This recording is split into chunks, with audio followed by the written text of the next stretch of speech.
ಈಗ under age child marriage ಅಂತ ಹೇಳ್ತೀರಲ್ಲ, child marriage ಅನ್ನೋದನ್ನ ಹೆಂಗೆ ಏನಂತ ಕನ್ಸಿಡರ್ ಮಾಡ್ತೀರಾ? Child marriage. ನಮಸ್ತೆ ಸರ್, ನಾಗರತ್ನ ಅಂತ ಸರ್, ಜಿಲ್ಲಾ ಮಕ್ಕಳ ರಕ್ಷಣಾಧಿಕಾರಿಗಳು. ಟಿಕೆಟು ಹುಟ್ಟಿದಾಗ ಒಂದಿರುತ್ತೆ, ಸ್ಕೂಲ್ ಸೇರಿಸುವಾಗ ಒಂದಿರುತ್ತೆ. ನೀವು ಎರಡರಲ್ಲಿ ಯಾವ್ದನ್ನ ಕನ್ಸಿಡರ್ ಮಾಡ್ತೀರಾ? ಯಾವ್ದು ಕಡಿಮೆ ಏಜ್ ಇರುತ್ತೋ ಅದನ್ನ ಮಕ್ಕಳ ಕಲ್ಯಾಣ ಸಮಿತಿ ಅಂತಿದೆ ಸರ್, ಅವರು ಡಿಸೈಡ್ ಮಾಡಿ ಮಾಡ್ತೀವಿ. ನೀವೇ ಡಿಸೈಡ್ ಮಾಡಬೇಕು. ಕಡಿಮೆ ಏಜ್ ಯಾವ್ದ್ರಲ್ಲಿ ಇದೆ ಅದನ್ನೇ ಡಿಸೈಡ್ ಮಾಡ್ತೀರಾ? ಯಾಕೆ ಎರಡು ಆಪ್ಷನ್ ಕೊಡ್ತೀರಾ ನೀವು? ಕಡಿಮೆ ಆನ್ಸರ್ ಗಳು ತಿಳ್ಕೊಳ್ರಿ. ಎರಡು ಡಾಕ್ಯುಮೆಂಟ್ಸ್ ಇದೆ, ಒಂದ್ರಲ್ಲಿ ಏಜ್ ಕರೆಕ್ಟ್ ಆಗಿದೆ, ಒಂದ್ರಲ್ಲಿ ಏಜ್ ಕರೆಕ್ಟ್ ಆಗಿಲ್ಲ. ಯಾವ್ದನ್ನ ಕನ್ಸಿಡರ್ ಮಾಡ್ತೀರಾ? ಸ್ಕೂಲ್ ಮಾಡ್ತೀವಿ. ಬರ್ತ್ ಸರ್ಟಿಫಿಕೇಟ್ ಯಾವ್ದು ಫೇಕ್ ಐತೆ ಅದನ್ನ ಮಾಡ್ತೀವಿ. ಯಾವ್ದು ಒರಿಜಿನಲ್ ಯಾವ್ದು ಫೇಕ್? ಎರಡು ಒರಿಜಿನಲ್ ಅಲ್ಲ, ಸ್ಕೂಲ್ ಕೊಟ್ಟಿರೋದು ಒರಿಜಿನಲ್, ಬರ್ತ್ ಸರ್ಟಿಫಿಕೇಟ್ ಒರಿಜಿನಲ್. ಎರಡು ಡೌಟ್ ಇದೆ. ವಂಶದಿಯ ಆಸ್ಪತ್ರೆಯಲ್ಲಿ ಸುಧಾರಿತ ನರ ಶಸ್ತ್ರಚಿಕಿತ್ಸೆ, ಮೆದುಳು ಮತ್ತು ಬೆನ್ನುಹುರಿಯ ಅಸ್ವಸ್ಥತೆಗಳಿಗೆ ಅತ್ಯಾಧುನಿಕ ತಂತ್ರಜ್ಞಾನವನ್ನು ಬಳಸಿಕೊಂಡು ತಜ್ಞರು ಆರೈಕೆಯನ್ನ ನೀಡುತ್ತಾರೆ. ಹೆಚ್ಚಿನ ಮಾಹಿತಿಗಾಗಿ ಸಂಪರ್ಕಿಸಿ 7277072770 ಅಥವಾ 9141066685.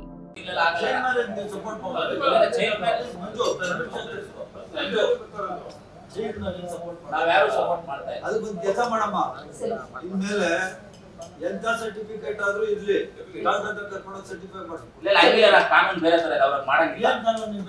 ನಾನು ಹೇಳ್ತೀನಿ, ಡೀಟೇಲ್ ಹೇಳ್ತೀನಿ, ಅವ್ರಿಗೆ ಮಾಡಂಗಿಲ್ಲ, ಹಂಗ್ ಮಾಡಂಗಿಲ್ಲ. ಫಸ್ಟ್ ಅವ್ರು ಏನ್ ಮಾಡ್ಬೇಕು, ಬರ್ತ್ ಸರ್ಟಿಫಿಕೇಟ್ ನ ತಗೊಳ್ತೀವಿ ಅಂತ. ಒಂದು ವೇಳೆ ಬರ್ತ್ ಸರ್ಟಿಫಿಕೇಟ್ ಇಲ್ಲ ಅಂತ ಹೇಳಿದ್ರೆ TC ನ ನಾವು ಕನ್ಸಿಡರ್ ಮಾಡ್ತೀವಿ ಅಂತ ಹೇಳ್ತಾರೆ. TC ಮಾರ್ಕ್ಸ್ ಕಾರ್ಡ್ ನ ಕನ್ಸಿಡರ್ ಮಾಡ್ತೀವಿ ಅಂತ. ಅದಿಲ್ಲ ಅಂತ ಹೇಳಿದ್ರೆ ಆಮೇಲೆ ಡಾಕ್ಟರ್ ಹತ್ರ ಹೋಗ್ಬಿಟ್ಟು ಮೂಳೆ ಅಲ್ಲೂ ಚೆಕ್ ಮಾಡಿ ಅದ್ರ ಮೇಲೆ ಏಜ್ ಅವ್ರು ಹೇಳ್ತಾರೆ. ಅವರು ಕರೆಕ್ಟ್ ಆಗಿ ಹೇಳೋದಿಲ್ಲ. ಇದ 18ರಿಂದ 19, ಇಲ್ಲ 15ರಿಂದ 20, 20ರಿಂದ 25 ಕೇಳ್ಬೋದು ಅಷ್ಟೇ. ಪರ್ಟಿಕ್ಯುಲರ್ ಆಗಿ ಒಂದು ವರ್ಷ ಅವರು ಹೇಳಕ್ ಬರೋದಿಲ್ಲ. ಹೇಳಕ್ ಬರುತ್ತೆ ಡಾಕ್ಟ್ರೆ, ಪರ್ಟಿಕ್ಯುಲರ್ ಆಗಿ ಇದೇ ವರ್ಷ ಅಂತ ಹೇಳಕ್ ಬರೋದಿಲ್ಲ. ನೀವು ಫಾರೆನ್ಸಿಕ್ ಎಕ್ಸ್ಪರ್ಟ್ಸ್ ಅನ್ನು ಒಂದು 6 ತಿಂಗಳಿಂದ 1 ವರ್ಷ ಎಸ್ಟಿಮೇಷನ್ ಕೊಡಿ. ಹೌದು, ನಾನು ಹೇಳ್ತಾ ಇದ್ದೆ ಇವರು ಫಸ್ಟ್ ಒಂದು ಹುಡುಗಿಗೆ ಬಂದು 18 ವಯಸ್ಸು ಡಾಕ್ಯುಮೆಂಟ್ ಅಲ್ಲಿ TC ನಲ್ಲಿ ಆಗುತ್ತೆ. ಅದೇ ರೀತಿಯಲ್ಲಿ ಅವರು ಬರ್ತ್ ಸರ್ಟಿಫಿಕೇಟ್ ಅಲ್ಲಿ 18 ವಯಸ್ಸು ಆಗಿಲ್ಲ. ಇವಾಗ ಒಂದು ಹುಡುಗ ಏನ್ ಮಾಡ್ತಾನೆ, ಆ ಹುಡುಗಿಗೆ 18 ವಯಸ್ಸು ಆಗಿದೆ, TC ಮಾರ್ಕ್ಸ್ ಕಾರ್ಡ್ ಪ್ರಕಾರವಾಗಿ 18 ಮಾರ್ಕ್ಸ್ TC ನಲ್ಲಿ ಸೇರಿಸಬೇಕಂದ್ರೆ ಅವಾಗ ಬರ್ತ್ ಸರ್ಟಿಫಿಕೇಟ್ ಕೊಟ್ಟಿರ್ಬೇಕಲ್ಲ. ಸರ್, ನಮ್ಗೆ ಒಂದು clarification sir, birth certificate recent ಆಗಿ ತಂದಿರ್ತಾರೆ ಸರ್, ಅದ್ರಲ್ಲಿ ಡೇಟ್ ನೋಡಿ ನಾವು ಕನ್ಸಿಡರ್ ಮಾಡ್ತೀವಿ. ನೀವು ಕನ್ಸಿಡರ್ ಮಾಡ್ತೀವಿ ರೀಸೆಂಟ್ ಆಗ್ತದೆ. ನಮ್ಗೆ ಸ್ಕೂಲ್ ಯಾಮಾರಿಸಿದ್ರೆ ಯಾಕೆ ತಪ್ಪು? ಅವ್ರ ತಂದೆ ತಾಯಿ ಹೊಡಿಗಾರ, ಆಫೀಸರ್ಸ್ ಹೊಡಿಗಾರ, ಹಂಗಂದ್ರೆ ಟೀಚರ್ ಶಾಲಾ ಶಿಕ್ಷಣ ಇಲಾಖೆ ಅದನ್ನ ಅವ್ರು ಕೇಳಿದ್ರೆ ನಾನು ಹೇಳ್ತಾ ಇದ್ದೀನಿ ಆನ್ಸರ್. ಹೆಂಗೆ ನೀವು ಎರಡನ್ನ ಹೆಂಗ ಕನ್ಸಿಡರ್ ಮಾಡ್ತೀರಾ ನೀವು? ಇವಾಗ ಆ ಹುಡುಗ ಬಂದು ಯಾರು ಆಗಿಲ್ಲ, ನಾನು ಹೇಳ್ತಾ ಇರೋದು ಆ ಹುಡುಗಿಗೆ 18 ವಯಸ್ಸಾಗಿದೆ ಅಂತ ಅವ್ರು ಮದುವೆ ಆಗ್ತಾನೆ.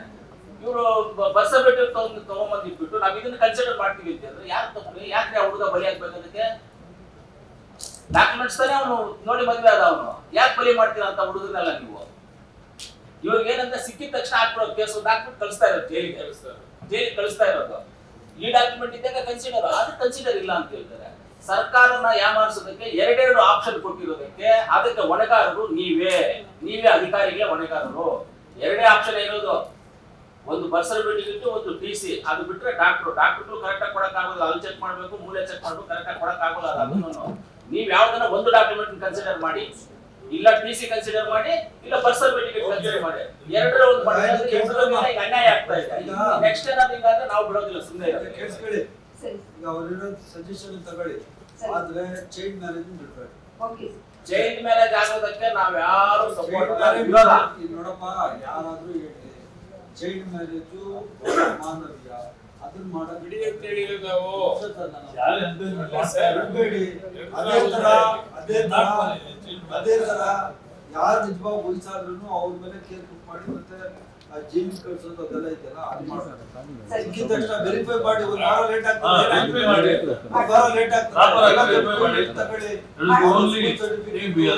ಬರ್ತ್ ಸರ್ಟಿಫಿಕೇಟ್ ಜೊತೆಲಿ ಡಾಕ್ಟರ್ ಟೆಸ್ಟ್ ಮಾಡೋದು ಎಲ್ಲ ಸೇರಿ ಕಾಮನ್ ಸೆನ್ಸ್ ಯೂಸ್ ಮಾಡಿ ಅಷ್ಟೇ. ಅವ್ರ ಮಾನವೀಯತೆ ದೃಷ್ಟಿಯಿಂದ ಕಾಮನ್ ಸೆನ್ಸ್ ಯೂಸ್ ಮಾಡಿ. ಬಿಡಿ ಅಂತ ಹೇಳ್ತಾ ಇಲ್ಲ, ಒಂದು ವಾರ ಲೇಟ್ ಆದ್ರೂ ಯಾಕೆ ರೆಸ್ಪಾಂಡ್ ಮಾಡಲ್ಲ? ನೀವು ಅವೆಲ್ಲ ಮಾಡೋದು ಇಲ್ಲ, ನೀವು ರೆಸ್ಪಾನ್ಸ್ ಮಾಡ್ತೀವಿ ಅಂತ ಮಾತ್ರ ಹೇಳ್ಬೇಡಿ. ಇನ್ನು ನಾವ್ ಬೇರೆದೆಲ್ಲ ಮಾತಾಡ್ಬೇಕಾಗ್ತದೆ. ಇಲ್ಲಿ ಬೇಡ, ರೆಸ್ಪಾನ್ಸ್ ನೀವು ಯಾರಿಗೂ ಮಾಡೋದಿಲ್ಲ, ಅದನ್ನ ಮಾತಾಡಿದ್ರೆ ಡಿಸಿವರೇ ಮ್ಯಾರೇಜ್ ಆದಾಗ FIR ಮಾಡಿದ್ರೆ ಸರ್. ನೋಡಿ ಅವ್ರು ಏನಾದ್ರು ಹೇಳಕ್ಕೆ ಎಲ್ಲರೂ ಮಾಡಿದ್ರು ಸರ್ ಇದ್ರ ಬಗ್ಗೆ ಸಭೆ ಗಮನಕ್ಕೆ ಒಂದು ವಿಚಾರ ಹೇಳಿಕ್ ಬಯಸ್ತೀನಿ ಸರ್. ಅಕ್ಟೋಬರ್ ನಲ್ಲಿ ಸುಪ್ರೀಂ ಕೋರ್ಟ್ ಡಿಟೇಲ್ಡ್ ಆಗಿ ಇನ್ಸ್ಟ್ರಕ್ಷನ್ಸ್ ಡೈರೆಕ್ಷನ್ಸ್ ಕೊಟ್ಟಿದೆ ಸರ್. ಅದಾದ್ಮೇಲೆ ಸೆಂಟ್ರಲ್ ಗವರ್ಮೆಂಟ್ ಆಕ್ಟ್ ಇದೆ, ಗವರ್ಮೆಂಟ್ ಆಫ್ ಕರ್ನಾಟಕದಲ್ಲಿ ಬಹಳ ಸ್ಟ್ರಿಕ್ಟ್ ಆಗಿ ಹೇಳಿದ್ದಾರೆ.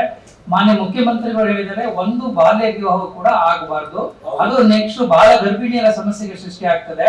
ಆ ಕಾರಣಕ್ಕಾಗಿ ಝೀರೋ ಟಾಲರೆನ್ಸ್ ಇರಬೇಕು ಅಂತ ನಾವು ಸ್ಟ್ರಿಕ್ಟ್ ಇನ್ಸ್ಟ್ರಕ್ಷನ್ಸ್ ಕೊಟ್ಟಿದ್ದೀವಿ ಸರ್. ಈಗ ಶಾಸಕರು ಹೇಳ್ತಾರೆ ಏನಂದ್ರೆ ವೆರಿಫೈ ಮಾಡಿ ಅಂತ, ಅದನ್ನ ನಾನು ಹೇಳ್ತೀನಿ ಸರ್. ಸಾಮಾನ್ಯವಾಗಿ ಶಾಲಾ ಸರ್ಟಿಫಿಕೇಟ್ ನ ಇಟ್ಕೊಂಡೆ ನಾವು ಅದನ್ನ ಅವ್ರ ಮೇಲೆ ಕ್ರಮ ತಗೋತೀವಿ. ಆಕ್ಟ್ ಅಲ್ಲಿ ಏನ್ ಹೇಳ್ತಾರೆ, ಆ ಮಗುಗೆ ಬಾಲಕಿ ಅನ್ನೋದಲ್ಲ, ಮದುವೆ ಯಾರು ಅಬೆಟ್ ಮಾಡ್ತಾರೆ, ಮದುವೆಲಿ ಯಾರು ಪಾರ್ಟಿಸಿಪೇಟ್ ಮಾಡ್ತಾರೆ ಅವ್ರ ಮೇಲೂ ಕೂಡ ಕ್ರಮ ತಗೊಳ್ಳಕ್ಕೆ ಕಾನೂನಲ್ಲಿ ಅವಕಾಶ ಇದೆ ಸರ್. ಬಟ್ ತಾವೇನ್ ಹೇಳಿದಂಗೆ ಅದನ್ನ ವೆರಿಫೈ ಮಾಡಿ.